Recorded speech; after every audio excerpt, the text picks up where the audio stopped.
Joe Biden went to Georgia kind of for the same reason that the devil went down to Georgia in the song, to sow the seeds of lasting corruption. I'll explain. Debbie's going to join me. We're going to talk about election integrity laws. We're going to talk about the Democrats' endgame with the effort to change the way elections are organized in America. I'm going to reveal how our elected representatives, Republican and Democrat, profit handsomely from stock trades, and it's not because they're savvy investors. Historian Phil Magness is going to join me. He's going to talk about the howlers and absurdities of the 1619 Project, and I'm going to continue my introduction to Russian literature, the greatness of the Russian window into the human heart and the human soul. This is the Dinesh D'Souza podcast.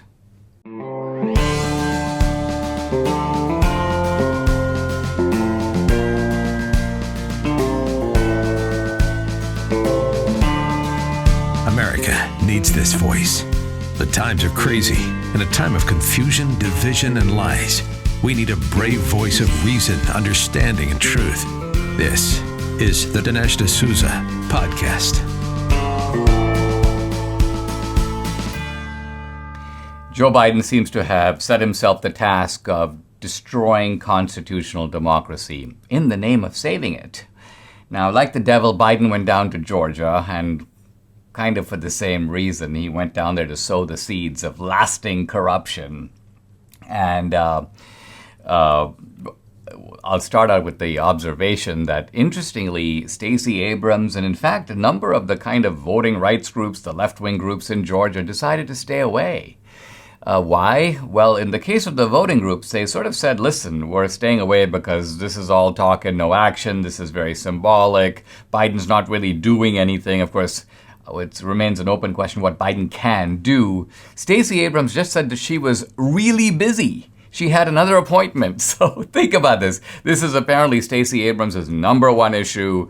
This is the big effort by Biden to try to get this kind of reshaping of American elections past the finish line. But, Stacey Abrams had a hairdresser's appointment or someplace else to go. Now, Biden's speech was divisive, incendiary, preposterous, the Jim Crow of the 21st century. I'm thinking to myself as I listen to this repeated Jim Crow of the 21st century, I'm thinking, if this really is Jim Crow wasn't that bad. I mean, I didn't live through Jim Crow, but it sounds like Jim Crow was no big deal. Why? Because the perfunctory things that you're being asked to do in an election, like follow the proper procedures, produce an ID, do it within the allowed voting period. You can't vote if you've moved out of state. All of this is supposedly voter suppression. How preposterous. Here's a small a clip from Biden showing how he tries to use the normal and sensible prohibitions as a form of voter suppression. Listen. When the Bible teaches us to feed the hungry and give water to the thirsty, the new Georgia law actually makes it illegal. Think of this. I mean, it's 2020. And now 22. Well, I mean, leave aside the scrambled brain. What year is it really? What century is it? But, I'm thinking about it just as he asked me to, and here's what I want to know. Is it really necessary to feed the hungry and give beverages to the thirsty while they are standing in line to vote? I mean, do you think the Democratic operatives, the left-wing organizations that do this, are motivated by Christian charity? Think about it this way. You want to know why activists shouldn't be allowed to hand out food and beverages to voters in line? For the same reason that they aren't allowed to hand out $20 bills to voters in line. Because far from it being a form of Christian charity, these are forms of trying to influence the voter. It's exercising undue influence. It's really a form of bribery. It's called cheating. Now, the issue of ID, which is a more serious issue than food and water, is one that the Democrats are really targeting because they want a system in which you really don't have to show ID. And yet, interestingly, In Democrat-run cities these days, you have to show voter ID all the time. In New York City and in Washington, D.C., you have to bring your vaccine card and your valid photo ID to confirm that it's you who has been vaccinated. And Democrats not only have no objection, they're pushing this. They don't seem to say, well, wait a minute, this is going to prevent blacks from eating in restaurants. No, it's evidently not eater suppression to do that, but it is voter suppression to have voter ID laws. Now, the point here is that there are two types of voter suppression. The first type, of course, is that laws that somehow discourage or prevent you from voting, those are voter suppression. And that's what the Democrats are supposedly fighting against. They're trying to prevent voter suppression of that kind, although it's really, they're hard-pressed to find laws that do that. But there's another form of voter suppression that goes ignored. And that is, if someone votes who's not eligible to vote, who's a college student too young to vote, or who moved out of state and not supposed to be voting, or they're dead, they shouldn't be showing up at the polls, or for whatever reason, you've got people who are filling out mail-in ballots for others, a guy voting twice. Anyone who is casting an illicit vote is canceling out a licit vote. And so think about it, that's voter suppression too. It's voter suppression not of preventing someone from voting, but it's voter suppression by preventing someone from having their vote properly counted. Their vote is, in a sense, invalidated by an illicit or illegal vote. And this is really what the Democrats are all about. Their new law that they're pushing would block all kinds of efforts to clean up the voting rolls. It would block efforts to have voter ID. It would expand mail-in ballots. It would restrict efforts to do signature checking and signature matching. It would legalize voter harvesting. So this is an effort, I would say, at voter suppression. And ironically, it is being advanced in the name of fighting voter suppression and in the name of promoting democracy. No, it's not promoting at least the constitutional democracy that we have in this country. It's really an effort to subvert democracy. It's a new year and time to get some new towels, but be careful what towels you get. Ordinary towels just don't seem to dry you very well anymore. They feel soft and lotiony in the store. You take them home and hey, they don't absorb. Why not? Because ordinary towel companies typically import the product and they kind of add some softeners to make the towels feel good, but they don't dry you very well at all. Now, Mike Lindell, the CEO of MyPillow, has solved this problem. He founded the best towel company right here in the USA. They have proprietary technology to create towels that feel soft and actually work. They're made with all USA cotton. They come with the MyPillow 60-day money-back guarantee, and they're a good deal. Mike's offering a ridiculously good deal on the 6-piece towel set. It includes 2 bath towels, 2 hand towels, 2 washcloths, all made with USA cotton, soft yet absorbent, regularly $109.99, but now $39.99. Take advantage of this offer. Call 800-876-0227 or go to mypillow.com. Make sure to use promo code DINESH, Dinesh. I'm here with my better half, the boss, the producer. We're here to talk about more on Biden and what the Democrats are really up to. Did you say more on Biden or moron Biden? Yeah, that's actually, I am a punster without even knowing it. Oops, okay. I heard moron. What do you think about this speech that he gives where we have to fight the Jim Crow of the 21st century? Yeah. The Democrats are up to their usual tricks. Yes, they are. They definitely are. And it is really, it's amazing to me how they use a tactic in one aspect and not another. Because, we were just talking about that this morning, how he feels like asking for an ID is just horrific. Not to mention, it's not biblical if you're in line and you don't get water or bread. However, that same logic doesn't apply to going to a restaurant and the restaurant asking for a vaccination card, does it? How horrific that they're not going to feed you. Well, how unchristian-like.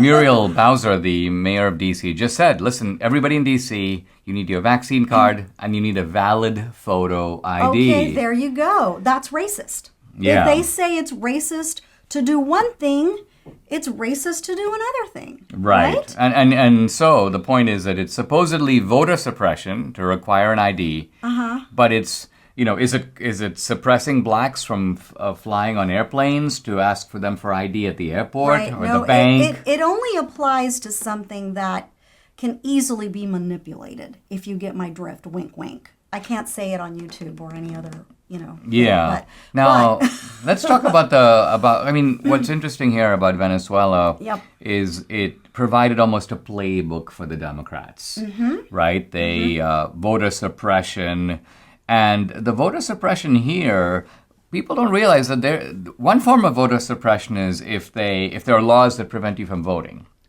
But laws that permit cheating and permit illegals from voting, people who shouldn't be voting, are also voter suppression, aren't they? Because they cancel out the votes. They cancel out your vote. And you know what it also causes is when people, and I hate to say this and point this out, but a lot of people think that there were some shenanigans in this election, right? So when people start believing, and in Venezuela this did happen, people started believing that their vote didn't matter because no matter what they pulled the lever on, it was actually going to count for the other guy. So they're like, I'm not going to go stand in line and vote if my vote doesn't count. I'm done. I mean, we know some of that happened in Georgia in the in the election in January. Right. Where people were discouraged and they felt like my vote's not going to matter. And that is voter suppression because their vote is being, they feel like their vote doesn't count. They're being disenfranchised. Right, they're being disenfranchised. So I think that it causes all sorts of issues when you do not conform to a particular way of voting in every state. And that is make sure that your vote counts, but only your vote counts. Yeah, I mean, who would participate or watch even a sports game if you believed that the rules were somehow being rigged, right? Or that the game was already decided. How fun would that be if you watched the Super Bowl and they had already determined who the Super Bowl winner was going to be, and all of the referees were all in on it? Okay, that's kind of how we feel. Or in this case, all the referees are actually working for one side. Right. In other words, it's not open to question that part of the great infusion of cash that came from liberal billionaires, people like Zuckerberg, got the state and local governments involved in the election, in effect on the Democratic side. Why? Because they were plowing all this get out the vote money in heavily Democratic districts. So that is not even really arguable. It is a case of kind of weighing the odds so that one side has a built-in advantage and using the government itself to do that. Right. It's really interesting how all this has gone down. And I speak mostly to you about the Venezuela. The reason that I became so involved in 2010, 2012 elections with True the Vote, Catherine Engelbrecht, a dear friend, is because she knew then, as she knows now, that there are a lot of shenanigans that go on. I mean, you observed them. I observed them. 2012, I was a bilingual poll watcher, and I witnessed a judge, a voting judge, actually tell a Hispanic couple who and how to vote. And you cannot do that. And I caught her red-handed doing that. But well, she didn't know that you knew Spanish. She didn't know that I knew Spanish, and I surprised her. Oh, chica. but all that to say that it's not new. We need to make sure that our voter integrity is something that is an American ideal, right? No. If we start succumbing to third world country tactics, I mean, think about it. I mean, that is the purpose of these voter integrity laws, and that is why these voter integrity laws are being targeted by Biden and are being targeted by the Democrats, because they want to establish a system in which these kinds of measures to protect voter integrity do not exist. They don't. And before we end, I just want to wish my mom a speedy recovery. She is unfortunately has COVID, and so sending my prayers to mommy. You know, honey, I almost walked out of the house without taking Balance of Nature. since I don't like to eat fruits and vegetables, this is the best thing to do in its place because I get all of the servings of fruits and veggies. 3 capsules in the fruits, 3 capsules in the veggies. They smell amazing. You like them too. So it's a win-win situation here. And of course, the fiber and spice, I have recently discovered that not only does it make me stay regular, yes, I know, too much information, but it also helps me with my acid reflux, which I suffer from. And so it's great. You convinced me to take it out. I didn't really think I needed it. Yeah. But I think it is great. It has all kinds of stuff that's good for you. Yes, And so indeed. this is part of our daily regimen. I think the main thing is, for me, it's just a matter of developing a habit Yes. of doing it regularly, and then I'll do Yes. it pretty, You'll do it. And then when you don't do it, you'll really feel the difference because the energy level is not there. And as you know, when I forget, I want another cup of coffee. But I Hey love guys, it. this stuff works, and here's how you get it. Call 800-246-8751 or go to balanceofnature.com. Use discount code America to get a good deal on the purchase. It's well worth it. We swear by it. Once again, that number 800-246-8751 or go to balanceofnature.com. Let's say you're a congressman or a senator and you're part of a team that is negotiating with pharmaceutical companies about how many vaccines the government is going to purchase or vaccine pricing. And at the same time, while you're doing this, you are also investing yourself and benefiting from shifts in the stock price of pharmaceutical companies. Should this even be allowed? Now, Nancy Pelosi says yes. She says, and in fact, I can see why she says yes. She's known to be the most successful stock picker on the Hill. Not because of her having gone to business school, not because of her wide experience in understanding how the stock market works, none of that. It's because, and this is true not just of Pelosi, I have to say, but it's true of a lot of people in Congress, they have access to information. Why? Because the government has its tentacles in everything, in so many industries, from gas to energy to manufacturing and to high tech. And of course to pharmaceuticals. There's an interesting report on a website called unusualwhales.com, well researched. It goes into all the stock trades that these congressmen and senators have been doing over the past year, in fact, throughout essentially the year 2021. And it's Republicans and Democrats, and we're talking about, pretty large numbers. Representative Susan Delben, Delbene, her family sold $25 million of Microsoft in September and October. In the Senate, Bill Hagerty sold $5 million of the tech company Datadog. Senator John Hickenlooper sold millions in tech stocks, Amazon, Apple, Google. Now remember, the government deals with these entities. That's the point we're trying to get at. And the point is, how are these congressmen and senators doing with their stock trades? Here is where things get really interesting. It turns out that in 2021, Congress pretty cleanly beat the market. Now, it's really hard to beat the market. You've got even professional hedge funds. A lot of them don't beat the market. And so the only way to consistently beat the market is to know something that the ordinary investor in the market doesn't know. And I think it's fair to say that congressmen do know things. Now, on average, House Democrats and Republicans, the report says, had returns at 14.7%. Senate Democrats were up 15.4%. Senate Republicans just under 13%.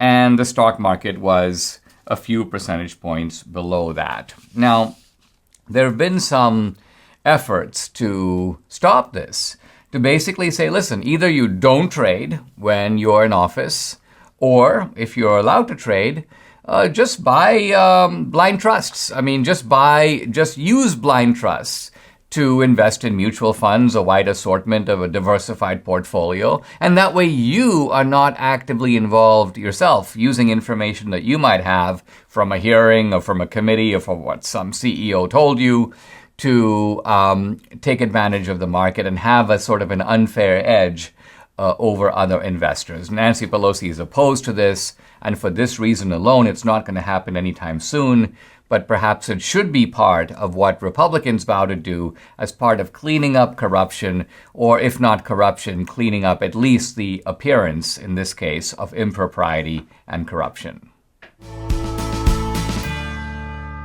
You've heard that inflation is at 40-year highs, and even the Biden officials are admitting it's here to stay. Now, why? Here's the dirty secret of the government. They want it. Think about it. Right now, inflation rates are higher than the interest on Treasury bonds. So with every day that passes, the government owes less on its mountain of debt. Imagine if your mortgage had a negative interest rate. Would you be in a hurry to pay it off? No. So your pain is their gain. Now, you got to protect your savings. Hedge against inflation with gold from Birch Gold, because the government is sabotaging the value of the US dollar. Birch Gold will help you convert an IRA or eligible 401k into an IRA backed by real gold. Now that's peace of mind. That's why I'm a customer. With thousands of satisfied customers and A+ rating with the Better Business Bureau, you can trust Birch Gold to protect your savings. Now, text Dinesh to 989898. You'll get a free information kit on holding gold in a tax-sheltered account. Call Birch Gold and protect your hard-earned savings. Text Dinesh to 989898 and get your free information kit now. Guys, I'm really happy to invite and welcome to the podcast Dr. Philip Magness. Now, Phil Magness is an economic historian. He's an expert on, a whole range of issues from taxation to slavery. He's written about the political economy of slavery. He has a PhD from George Mason University in Virginia. He's currently a research fellow at the American Institute for Economic Research. And we're going to talk about the 1619 Project. Phil, welcome to the podcast. Thanks so much for joining me. Let me begin by noting that you are an historian who was cited by the 1619 Project favorably until they realized that you were a critic, and then they sort of booted you from their canon. So talk a little bit about what you were cited for, and then what happened when they realized that you weren't entirely on board with the overall thesis. A true story. So back in 2019, when the 1619 Project first appeared in the New York Times, it came under criticism from some other historians because it drew attention to Abraham Lincoln's work with the colonization movement. This was the idea to resettle free slaves abroad in Liberia or Central America. And right after that criticism came out, Nicole Hannah-Jones, who was the principal organizer and author of the 1619 Project, responds to her critics by saying, no, you have the history wrong. Recent research on Abraham Lincoln has shown that he was indeed a colonizationist and was involved in all of these projects. And what was that research? Well, she tweeted out a link to a book by myself, Colonization After Emancipation, Lincoln and the Movement for Black Resettlement, which is one of the first full-length scholarly studies of Lincoln's colonization work. This is a subject I have been doing research on for the better part of 2 decades. And I've not only published books and academic articles on it, I even wrote an article in 2013 for a little newspaper called the New York Times that was about Lincoln's colonization work. So she cites this, she tweets it out and says that this vindicates her. And within a few days of her posting this, someone points out that the author is Phil Magness, who had been a critic of other parts of the 1619 Project. So within a matter of weeks, Nicole Hannah-Jones turns around and not only stops citing my work in support of her claims, she starts attacking me personally. She starts trashing my credentials, points out that I have a degree from a public policy school in economic history rather than a traditional history department, starts accusing me of not being sufficiently well published on slavery to weigh in on the 1619 Project. Mind you, I've written over 24 scholarly works on this, and she has 0. So just like that, because she found out I was a critic of the 1619 Project, she dropped me. And then the icing on the cake is when the new book edition of the 1619 Project comes out, she heavily revises that exact passage, doesn't cite it to me. Now she has a new revised account of Lincoln and colonization that's cited to Ibram X. Kendi, the critical race theory scholar. And let's point out that Nicole Hannah-Jones herself, far from being a published academic with a body of scholarly work, is basically a journalist who has been, and a lot of her defenders too. I mean, she's been criticized by some of the leading scholars of the American founding. I would say that her, the theory that the American founding was somehow mobilized to defend slavery, that has been pretty widely debunked. But what you have taken into your sights, which I think is really important, is a second theme that has gotten a little bit less attention. And this is a theme that Nicole Hannah-Jones is currently teaching a so-called master class on. And it's the idea that the slave system was a sort of quintessence of capitalism. The slave system was the capitalist system par excellence, and to some degree led to the establishment of global capitalism. So start by talking, am I correctly describing what the 1619 Project contends? Let's start with that, and then I'm going to ask you why that thesis is flat out wrong. I think this is absolutely a perfect summary of what's going on here. So there was a second essay in the 1619 Project, and it was written by a sociologist at Princeton by the name of Matthew Desmond. Desmond had never worked on slavery before. His academic work was on 20th century race relations. But for some reason, she tapped him to write this essay. And the gist of the essay is that American capitalism is infused with the brutality of the plantation slave system. They're basically wetted at the hip. And he jumps from this to a modern day 21st century political argument that basically claims that American capitalism is forever tainted by slavery. And the obvious implication is it needs to be overthrown. We need income redistribution. We need to reformulate how we look at the economy. We need to pass things like the Green New Deal and socialized health care. So it's very much a political agenda packaged into trying to tie slavery and capitalism together. Now, one of the smoking gun pieces of evidence that is produced to make this point is plantation records, right? In other words, you have Desmond and you have Hannah-Jones both saying, listen, these plantation owners kept, I think one guy even calls them Microsoft Excel spreadsheets about the plantation. So many slaves, supplies, this is the clothing allocation, this is the amount of cotton and they're using the existence of accounting to say, well, listen, that's capitalism right there. Who else does accounting except capitalists? And you point out that everybody does accounting. Capitalists do it, but of course, non-capitalist societies also do accounting. Say a word about that. Absolutely. So, yeah, this is the big claim. And Matthew Desmond states it in his essay. He says that Microsoft Excel traces all the way back to the plantation accounting books. I even found his citation on that was to another book he mistranscribed, where the author of the other book said, I'm not claiming Microsoft Excel comes from the plantation accounting books. And yet that was the claim of the 1619 Project. But here's the interesting thing. Every society that deals with allocation needs to engage in accounting of some sort. And one of the arguments that these historians, the new historians of capitalism that Desmond and Nicole Hannah-Jones rely upon make, is that the very existence of accounting books on the plantation proves that they're capitalistic. Well, I'm sitting here saying, wait a second, we can go to the Soviet Union's gulags and find accounting books where the labor records are entered in. We can find the most horrendously central planned societies in history use some of the most complex forms of accounting known to man for the very reason that they've obviated the price mechanism. If you take economic exchange out of a market, you actually need more accounting than you do for like a self-regulating mechanism of the market. So it's a complete non sequitur that they're basing this claim on, that capitalism is somehow demonstrated to be involved in slavery because of accounting. No, it's quite the opposite. Accounting on the plantations actually illustrates that these plantations are microcosms of a centrally planned economy.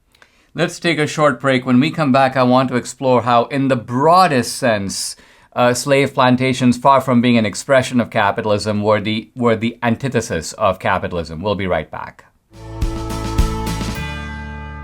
Using the internet without ExpressVPN, well, that's like leaving your laptop exposed at the coffee shop table while you run to the bathroom. Now, most of the time you're probably fine, but what if one day you come out of the bathroom and your laptop is gone?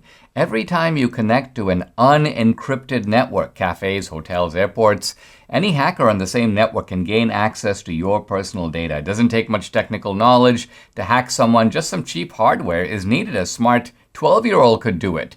And the data is valuable, so there are people making money off of your data. ExpressVPN creates a secure, encrypted tunnel between your device and the internet. Hackers cannot steal your sensitive data. It's easy to use. Fire up the app, click one button, boom, you're protected. It works on all devices, phones, laptops, tablets, and more, so you can stay secure on the go. It's important for me because of the sensitivity of the work I do when our team works on movies that are top secret. I only trust ExpressVPN to keep others from knowing what my next move is. Secure your online data today by visiting expressvpn.com/Dinesh. That's expressvpn.com/Dinesh, and you'll get an extra 3 months free. Once again, expressvpn.com/Dinesh. I'm back with economic historian Phil Magness. We're talking about the 1619 Project and its claim that the slave plantation was somehow a kind of classic expression and, in fact, a forerunner of modern capitalism.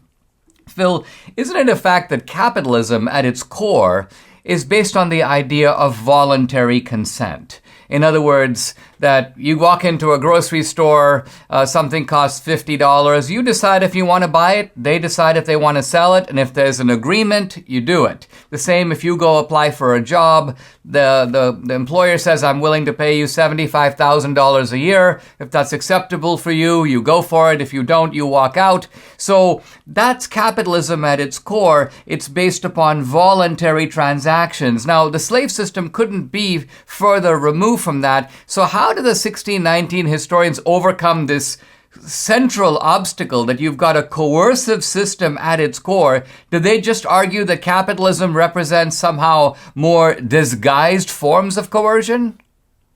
Well, they play word games. It's all a semantic argument. Basically, what they do is they redefine other economic systems that were historically in contest with capitalism, as capitalism. One of the examples here, and what you see if you go back to the slave economy of the antebellum era, this is an economy that is not based on free exchange. In fact, the whole free labor movement is attacking this notion.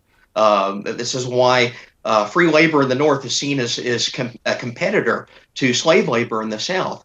But rather, what you see in the slave system is an economic order that's built upon heavy and intense government subsidy and support.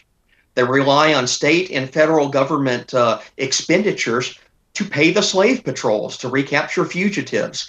They rely on military expenditures that create fortifications and armories to put down a slave insurrection. They rely on the regulation of the post office to keep abolitionist literature from being sent to the South. This is an economic system where they view slave production is integrated thoroughly into the functions of the government. And it's one of the reasons why the southern states secede in 1860 and 61 is they think that Abraham Lincoln's election is going to take away the subsidy that they've been receiving for the previous 70 to 80 years from the federal government. So when these new historians of capitalism and the 1619 Project claims that slavery is connected to capitalism, all they've done is redefined what the term capitalism means and try to attach it to stuff that they don't like and try to attach it to stuff that has a very horrendous and violent legacy, which is slavery. I mean, I remember reading the Marxist historian Eugene Genovese's Jordan Role many years ago, and he, of course, makes the point that the whole plantation system of cotton was, in fact, delivering cotton to a world market. I guess to that degree, no one would disagree that, for example, the textile mills in Manchester and so on did depend upon this raw material. But then he goes on to point out that the slave system itself was, he calls it patriarchal, he calls it paternalistic, he says it was anti-capitalist. So he makes the point that you had the irony that an anti-capitalist system was producing raw material materials and then delivering them. I mean, this seems to me just a much more sophisticated analysis than the shallow attempt to just claim that everything is essentially capitalism. Well, that's absolutely the case. And you see historians like Genovese and then some of the other historians that work on it, they tend to categorize slavery as something of a throwback to feudalism. Sometimes it's integrated with mercantilism, but it was historically seen as being at odds with capitalism. And one of the figures that we see to tell us this is the founding father of capitalism himself, Adam Smith. The great economist that wrote The Wealth of Nations in 1776. Well, Adam Smith, it turns out, was also an abolitionist. So there's a disconnect going on in the 1619 Project's argument here, where they're saying that slavery is wedded to capitalism, and yet the intellectual figure who basically sparks the movement that gives us our modern understanding of what a free market economy happens to be, Adam Smith, also happens to be an abolitionist. Something doesn't add up here. And conversely, one of the leading champions of slavery, I'm thinking here of George Fitzhugh in books like Cannibal's All and Sociology of the South.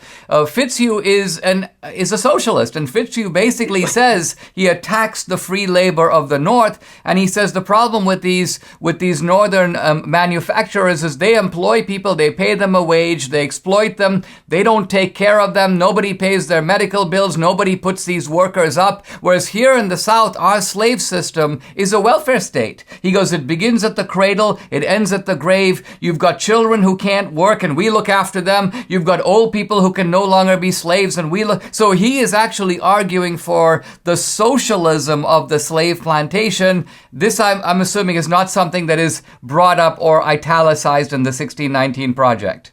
It's not even acknowledged at all. And you have someone like Fitzhugh, he begins one of his books by declaring that laissez-faire theory, the theory of free market capitalism, is at war with all forms of slavery, and therefore it needs to be destroyed. He announces in his book that Adam Smith's work needs to be cast into the fire because it's an existential threat to slavery. And he's not the only one that thinks this way. Before the Civil War, Fitzhugh's doctrines are adopted by several diehard fire-eater secessionist Southerners, people like James Henry Hammond, the senator from South Carolina, where he goes on the Senate floor and he declares that cotton is king. And he says it's king because it's a superior economic system based on imposing order on what he sees as the lower classes, the mudsill of society. So he sees central planning as existing on the microcosm of the plantation, and he sees the capitalist free labor North as exploitative in an inferior economic system. You see this in Fitzhugh as well, because Fitzhugh's economic theory basically echoes and anticipates what Karl Marx writes in Das Kapital a little over a decade later. He's saying that the wage labor system of the North exploits the workers by separating them from the product of their labor. The capitalists are taking the profits away from the laborers and denying it to them. And, where Marx says we need to have a socialist overhaul of society to correct this, Fitzhugh says, well, we already have that socialist system in place. The socialists just don't recognize it. It exists on the plantation. The plantation is a microcosm of a perfect socialist society in Fitzhugh's mind. And then you start thinking, you look fast forward to the 20th century, things like the Soviet gulags and the work camps that we see across the socialist parts of the world. And it seems like Fitzhugh actually kind of had a point there. Phil, this is crushing stuff. I want to congratulate you on the great work you're doing. Thank you for joining the podcast, and keep it up. Appreciate it. Thanks again for having me. Debbie just had a birthday. She's not bashful about it, so I'll tell you, it's the big 56. I've actually crossed the 60 line, and I have a birthday coming up a little bit in a couple of months. Well, we're getting to that age, and, the aches and pains kind of creep in a little bit, and we take it to be the normal part of life. And if not, some injury from working out, either way, we're tempted to say this is just part of getting older, part of life. But no, there actually is a solution. It's called Relief Factor. It is the painkiller of all painkillers. Why? Because it works by reducing inflammation, and the inflammation, it turns out, is the source of aches and pains. Debbie's kind of walking proof. She's a believer. She had this kind of frozen shoulder thing. She took Relief Factor. Boom, it was gone. And by the way, when she stops taking it, the pain comes back. So we know this works, and you should try it for yourself. You'll see. Order the 3-week quick start for the discounted price of just $19.95. Go to relieffactor.com or call 833-690-7246 to find out more about the offer. 833-690-7246 or go to relieffactor.com. Feel the difference. The actor Sidney Poitier, who was also made a knight, Sir Sidney Poitier, died last week. He was 94 years old. And there have been a lot of tributes that have come out to him. But it's interesting to recall that for much of his life, Sidney Poitier, even though a huge star, a pioneer, if you will, in Hollywood, nevertheless, he was not embraced by the left, not embraced by even the kind of militant civil rights activist movement. They saw him as kind of a sellout. Now, I'm thinking back to an essay I remember reading a long time ago by James Baldwin on Sidney Poitier. It was just called Sidney Poitier. And this was a little before Sidney Poitier had reached the full height of his eminence. In fact, it was before To Sir with Love. It was before In the Heat of the Night. It was before Guess Who's Coming to Dinner, which might be Sidney Poitier's most famous film. And Baldwin had a kind of ambivalent view of Sidney Poitier. He wasn't actually bashing him in the way that subsequently left-wingers would criticize Poitier, because their point is that Poitier is not doing militant black stuff. You know, he's not organized. He's not kind of an early BLM guy. He's apparently not knocking down any Confederate statues. He's evidently not setting fire to things. Here's a guy who's basically portraying citizens and cops and detectives. He's playing out his roles, and he's doing it with dignity, and he's doing it well, but he's sort of not doing, you might say, the black thing. And yet, if you look at Sidney Poitier's films, I think what's striking to me, I'm thinking here of In the Heat of the Night, which I remember probably the best of those films. Sidney Poitier plays a detective. I think the guy's name was Virgil Tubbs, and he was helping to solve a small-town murder with a lot of bad guys who are trying to prevent the murder from being solved. It's the murder of a northern businessman. At one point, in a sort of climactic scene in the film, a kind of local redneck, if you will, slaps Sidney Poitier right across the face, and there's a kind of pause, and then Sidney Poitier slaps him back. And that, I think, may have shocked the original audience that saw it. It didn't shock me. It sort of thrilled me, because it was like, wow, here's a guy standing up for himself. And this is the point. Sidney Poitier did not hesitate to show strength. His characters often did. At another point in the movie, where Poitier is being attacked by a group of thugs with lead pipes and chains, he is able to overcome them, and toward the end of the scene, he pulls out his gun. So here again, you've got a guy, a detective, using his gun to defend himself. And if this seems like, what's the big deal, Dinesh? This is normal behavior. That's exactly the point. What Sidney Poitier is showing is that race doesn't matter. What Sidney Poitier is showing is that a black guy should be expected in a given situation to act the same as a white guy. But see, this is the very point that is now denied by the left. The left, in a sense, doesn't like the full display of humanity on the part of Sidney Poitier. Why? Because they sort of want Sidney Poitier to do antics. And that Sidney Poitier never did. Kamala Reed does antics, Joy Reid does antics, Al Sharpton does antics, Stacey Abrams does antics.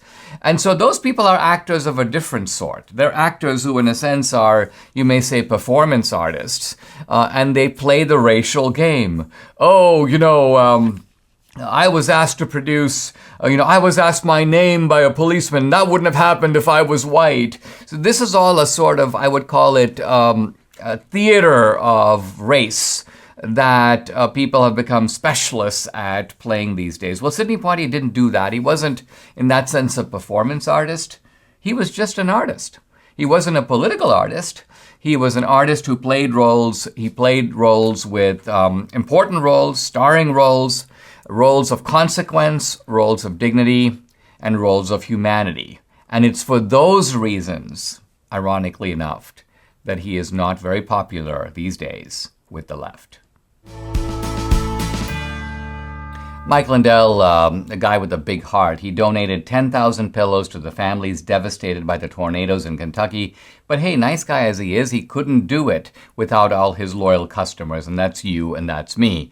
Go to mypillow.com, browse through all of his great products. He's got over 150 of them. And remember to use promo code Dinesh to save money. Go to mypillow.com or call 800-876-0227. If you use promo code Dinesh, you can take advantage of Mike's special offers on the towels, on the robes, on the pillows, and many more products. That number again, 800-876-0227, or just go to mypillow.com to get the discounts. You got to use promo code Dinesh. I'm continuing my discussion, I'm still in the introduction part of the discussion of Russian literature. And I listened to a series of lectures on Russian literature over the holiday. They're given by a guy named Erwin Weil, a guy who studied at the University of Chicago. And Weil says that while he was at Chicago, he read Dostoevsky's Crime and Punishment, and he was so drawn in, he was so enthralled that he couldn't put it down. And he was, you may say, inhaled into Dostoevsky's world, which is an experience everyone has of reading Dostoevsky. You're in his world and you sort of want to stay there because it's endlessly fascinating. And then Erwin Weil read Tolstoy's War and Peace, and he said, wow. He goes, I felt at the end of that novel like I knew those people. And I knew them well. In fact, he says, I felt I knew them better than all the people I know in the real world. People I think that I am actually quite very familiar with, that I see regularly, and yet I don't have as sort of a deep and complex relationship with them as I do with these characters. And Erwin Weil goes on to point out, he goes, wait a minute, these characters are Russian. They're in a different place, the 19th century, a different time. A different place, Russia, a different time, the 19th century. And also some of them are counts, and I'm not a count. Some of them are serfs. I'm not a serf.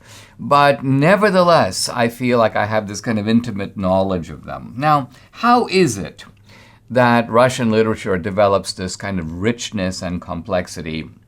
One of the points that Weil makes, which I want to emphasize here, is that Russian literature is able to draw on three broad streams that are all, in very different ways, kind of feeding the themes of this literature. The first stream is the ancient pre-Christian culture that there was in Russia. Now, Russia didn't even exist as Russia at the time. It was the city of Kiev. It was the larger city-states of what was called then Rus, which became later Russia. And the pre-Christian tradition was a naturalistic tradition, was one that attributed gods and deities to nature. There was the river god, and there was the thunder god, and there was the forces of nature were deified. This, by the way, is not unique to Russia in any sense, but let's remember that Russia is a huge country. I mean, Russia is a country stretching across 11 time zones. So it's got a massively varied landscape, and nature and the forces of nature. Think of it. Think of moving, for example, taking a train journey. This happens, by the way, in Dr. Zhivago, across Russia and through Siberia. And think of how powerful and in some ways cruel is the landscape. And for the Russians, that reflected divinities that were, in a sense, embedded in these forces of nature.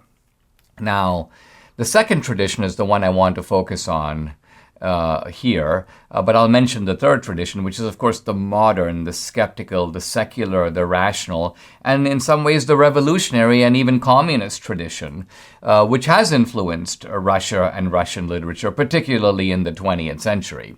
Now, when we think of socialism, when we think of revolution, don't think of that as having started with Lenin. Lenin, in a sense, was the culmination of a revolutionary tradition that was very familiar to Dostoevsky. He writes about it in Notes of the Underground, was familiar to Turgenev. You see it right there in Fathers and Sons. So it was there starting in the middle of the 19th century. People who called themselves revolutionaries, later who called themselves socialists.